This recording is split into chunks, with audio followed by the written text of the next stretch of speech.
So నేను కూడా హలోతో start చేస్తాను.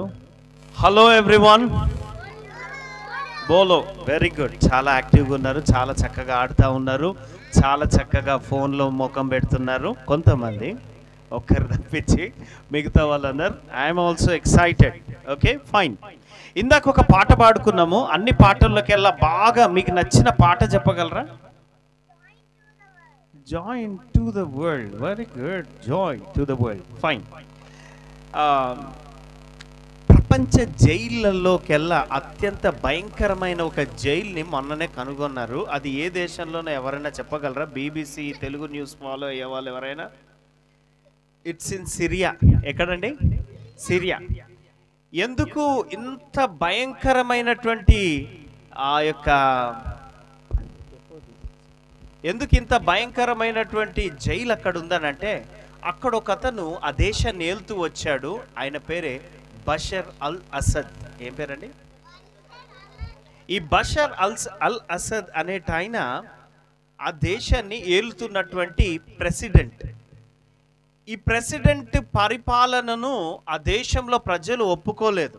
ఎందుకు ఒప్పుకోలేదు అని అంటే, 5 సంవత్సరాలకు ఒక ప్రెసిడెంట్ని ఎన్నుకుంటారు. 5 సంవత్సరాల తర్వాత కూడా నేనే వెళ్తానని ఒక 20 ఏళ్ళ నుంచి ఆయనే వెళ్తున్నాడు. దిగిపోవట్లేడు, ఇంకొన్ని రానివ్వట్లేడు. తిరగబడి ఎదురు తిరిగిన వాళ్ళని అందరినీ తొక్కేస్తున్నాడు, అణిచేస్తున్నాడు. అణిచేయడాన్ని బట్టి ఏం జరిగింది అని అంటే, ఈ బషర్ అల్ అసద్ ఎదురు తిరిగిన వాళ్ళందరిని ఎక్కడేయడం మొదలుపెట్టినాడు? జైళ్ళల్లో వేసి చిత్రహింసలు పెట్టి కొన్ని వేల మంది, కాబట్టి చాలామందిని జైల్లో వేసి చాలా వికృతం చేశాడు. చివరికి ప్రజలందరుగా పూర్తిగా తిరగబడ్డ తర్వాత అతడు రష్యాకి బారిపోయాడు. అతడు జైల్లో బంధించిన వాళ్ళని విడిపిద్దామని వెళ్తే ఏం కనిపించినాయంటే, వాళ్ళ బట్టలు కనిపించినాయి, కానీ వాళ్ళు మాత్రము చచ్చిపోయి ఉన్నారు. ఆ కంపు వాసన తట్టుకోలేక ఒక్కొక్కరు ఏడుస్తున్నారు. దీనికి గల ఒకే ఒక్క కారణం ఏంటిదనంటే, సరి అయిన రాజు దేశాన్ని లీడ్ చేయకపోవడమే దానికి ఉన్న మొట్టమొదటి రీజన్. ఆ దేశంలో ఉన్న ప్రజలందరూ కూడా చాలా నెమ్మదిగా ఉండాలి అని అంటే ఎవరి మీద ఆధారపడి ఉంది? ఇది మాత్రం మీరే చెప్పాలి. రాజు మీద. చెప్పండి, ఎవరి మీదమ్మా? రాజు. అన్న నా పేరే రాజు అన్నోళ్ళు ఎవరు లేరు అనుకుంటున్నాను నేను. మంచిది. రాజు అనగా ఆ దేశాన్ని ఏలే నాయకుడు. కాబట్టి ఆ నాయకుడు ఎవరికైతే నాయకత్వం ఇస్తారో ఆ వ్యక్తి మంచివాడైతే ఆ దేశమంతా సుభిక్షంగా ఉంటుంది. ఆ రాజు క్రూరమైన వాడు, చెడ్డవాడైతే తప్పకుండా దేశమంతా ఏమవుతుంది? సఫర్ అవుతా ఉంది. ఏమవుతుందమ్మా? సఫర్ అవుతుంది. ఇన్ ద సేమ్ వే, రాజులకు రాజు పుట్టన్నయ్య రారే చూద్దాము అని ఇందాక మనం పాడాం. రాజు పుడితే మనకు సంతోషం ఏంది అని అంటే, the only happiness that we have is if we get a perfect leader, if we get a perfect king.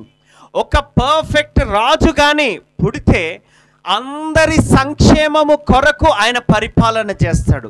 సమర్థవంతుడైన రాజు పరిపాలన చేస్తే దేశ ప్రజలందరూ నెమ్మదిగా హాయిగా ఎవరిళ్ళలో వాళ్ళు, ఎవరి పనిలో వాళ్ళు, అందరూ కూడా వాళ్ళ పనుల్లో బాగా వృద్ధి చెందుతారు.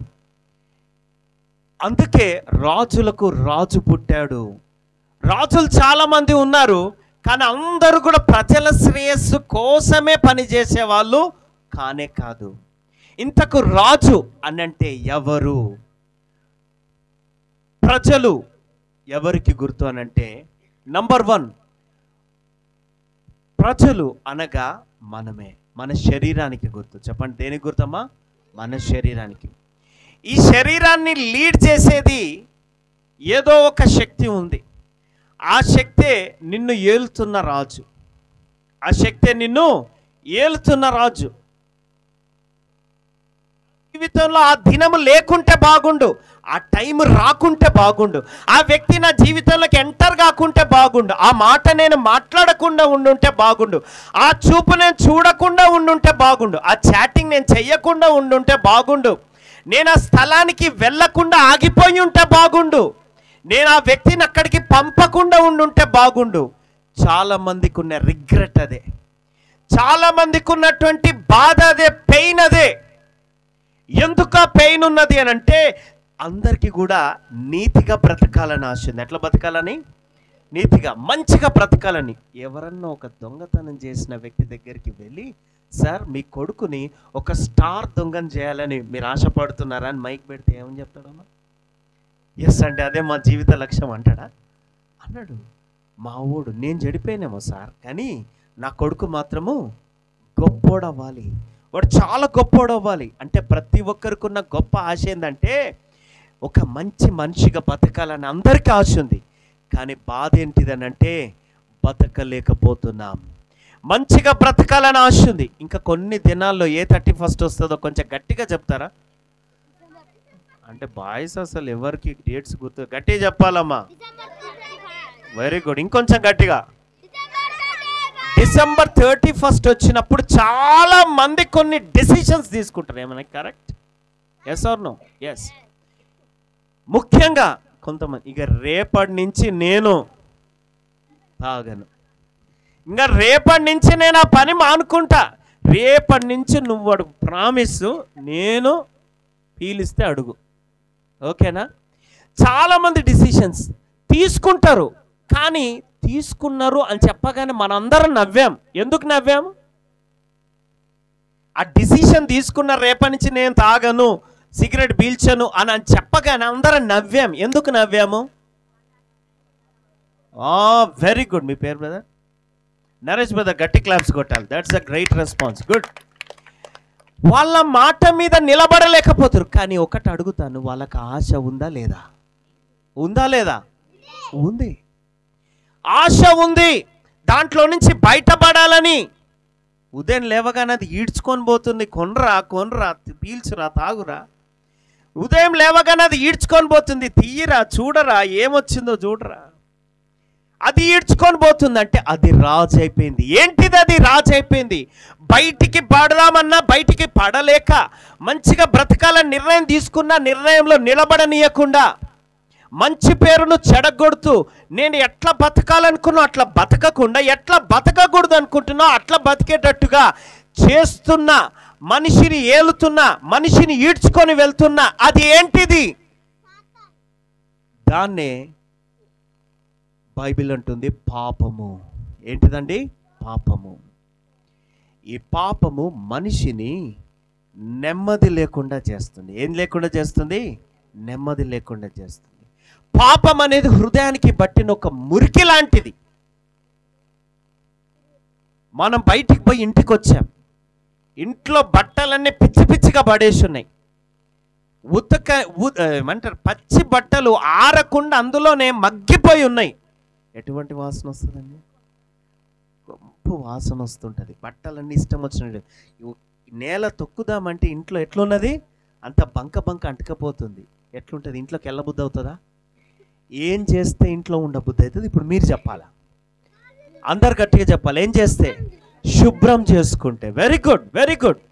అందరికి ఏమి ఇష్టమో తెలుసా? శుభ్రత ఇష్టం. చెప్పండి, ఏమి ఇష్టము? శుభ్రత ఇష్టము.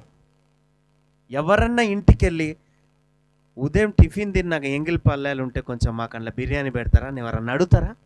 ఎవరు అడగరే. ఎంగిల్ పల్లాలు ఎవరికి అవసరం లే. ఎట్లాంటి పల్లాలు కావాలి? శుభ్రంగా తోమి మంచిగా తల మిలమిల మెరుస్తున్నటువంటి విమ్ లిక్విడ్తో గడిగిన పాత్రలు కావాలి. ఎందుకు అనంటే ప్రతి ఒక్కరికి శుభ్రత అంటే ఇష్టం. బయట బట్టలకు శుభ్రత కావాలి, నెత్తికి షాంపూతో శుభ్రత కావాలి, ఒంటికి శుభ్రత కావాలి, తినే పల్లాలకు శుభ్రత కావాలి, వండే వస్తువులకన్నిటికీ శుభ్రత కావాలి. కానీ మనిషి ఒక శుభ్రతను కోరుకుంటున్నాడు, కానీ అది ఎట్లా దొరుకుతుందో అర్థం కావట్లేదు. అదే మనిషి మనస్సులో ఉన్న పాపం అనే అపవిత్రత నుంచి విడుదల పొందేటటువంటి శుభ్రత. నాకు ఆలోచనలు రాకుండా ఉండాలి. అబ్బా నేను ఇక్కడ ఉండను, నేను ఎక్కడికన్నా వెళ్ళిపోతా. ఎన్నిసార్లు అన్నారు? చాలామంది అనే మాట ఇదే. నాకు ఇంట్లో ఉండబుద్ధి కావట్లేదు. చాలామంది యంగ్స్టర్స్, నాకు ఇల్లు అంటే నరకం అనిపిస్తుంది, నాకు ఇంట్లో ఉండబుద్ధి, నేను ఎక్కడికన్నా వెళ్ళిపోతా. ఎందుకు అనిపిస్తుంది నీకు అనంటే నీ ఇల్లు కాదు నరకము, నీ హృదయము ఎట్లా మారిపోయింది? పాపాన్ని బట్టి, అపవిత్రతను బట్టి నరకంగా మారిపోయింది. స్థానము మారినంత మాత్రాన, భౌతికంగా ఇక్కడుండే వ్యక్తిని ఇక్కడికి వచ్చినంత మాత్రాన నెమ్మదేం ఉండదు. ఒక అతను ఉన్నాడు, అతని పేరు ఎడ్వర్డ్. ఈయనకున్న ప్రత్యేకత ఎట్లాంటిది అని అంటే, ఈ ఎడ్వర్డ్ అనే అతను ఈస్ట్ గోదావరికి సంబంధించిన వ్యక్తి.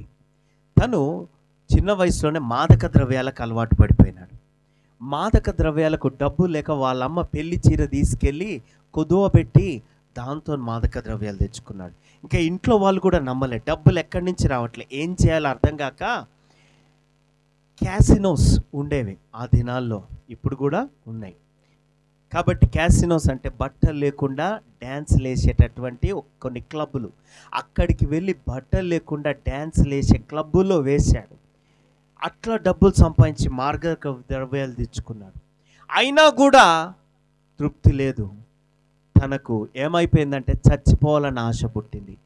ఇట్లాంటి బతుకు నేను ఎందుకు బతుకుతున్నారా, బతకకపోతే మంచిది, నాకు వద్దు, ఈ లైఫే వద్దు అని ఏం చేసినాడు, వెళ్ళి రైలు పట్టాల మీద పడుకొని ఇక చావు కోసం ఎదురు చూస్తుండు. ట్రైన్ ఆల్రెడీ వస్తూనే ఉంది. క్షణాల్లో చచ్చిపోవాలంటే ఇంతకంటే మంచి విధానం లేదు, ఇంకా వేరే ఏ విధానాలైనా చాలాసేపు బాధపడాలి, క్షణాలు టక్కున చచ్చిపోవాలంటే ఇదే బెస్ట్ అని చెప్పేసి ఆయన ఏం చేశాడంటే రైలు పట్టాల మీద పడుకున్నాడు. అప్పుడు ఎవరో వచ్చి లాగి అవతలకేశారు. ఎవరో చూస్తే ఆ ట్రైన్ వెళ్ళిపోతుంది. ఎవరని చూసేసరికి స్నేహితుడు.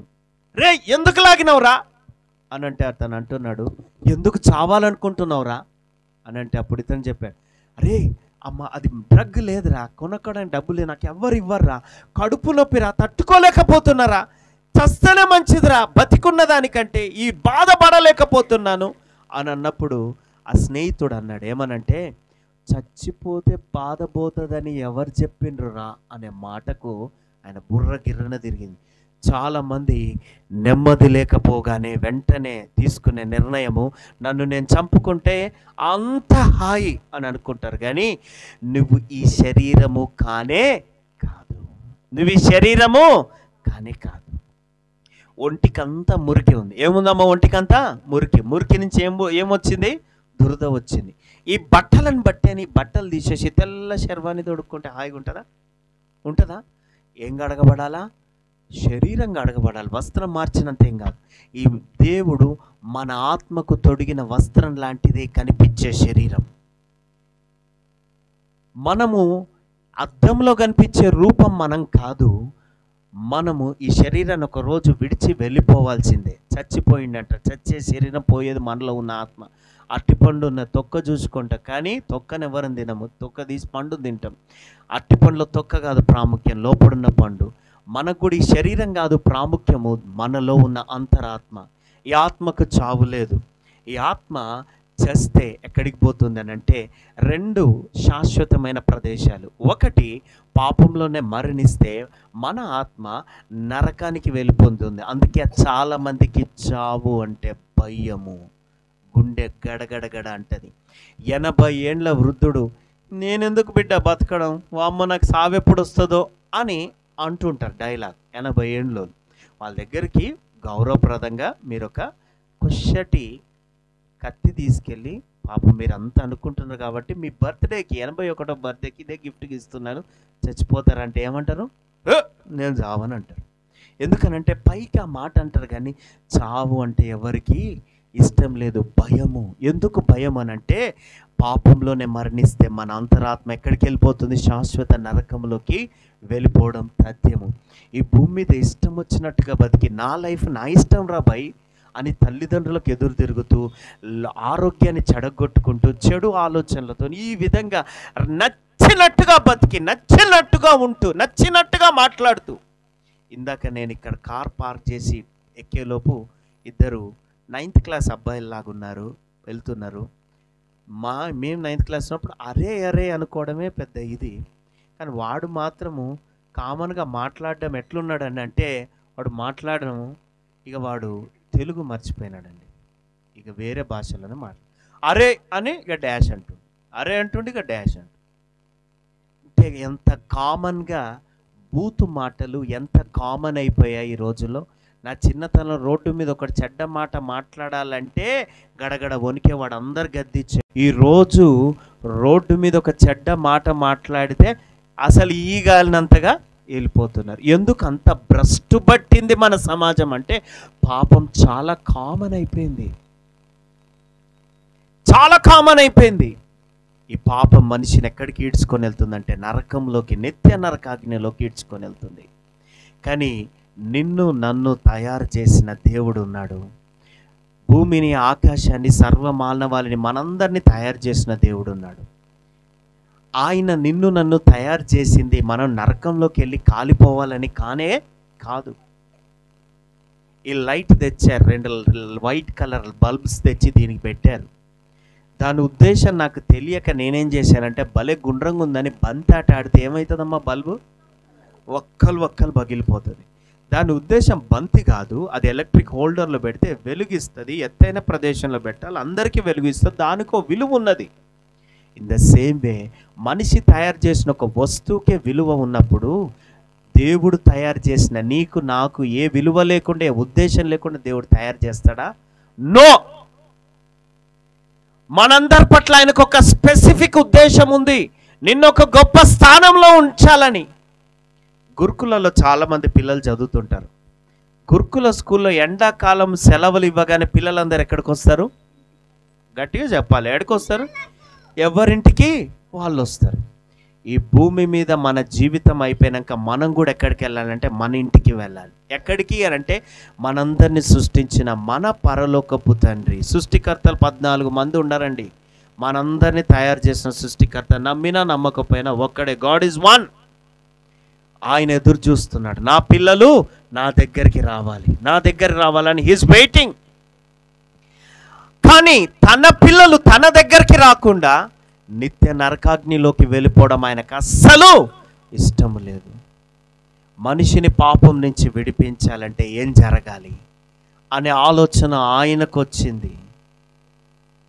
ఈ తరానోడు కాలువలో కొట్టుకపోతున్నాడు, ఈ తరాన్ని ఇంకొకటి దూకితే ఇద్దరు కొట్టుకపోతారు. ఈత వచ్చినోడు దూకితే జుట్టు పట్టుకొని గట్టుకు లాక్కొని వస్తాడు.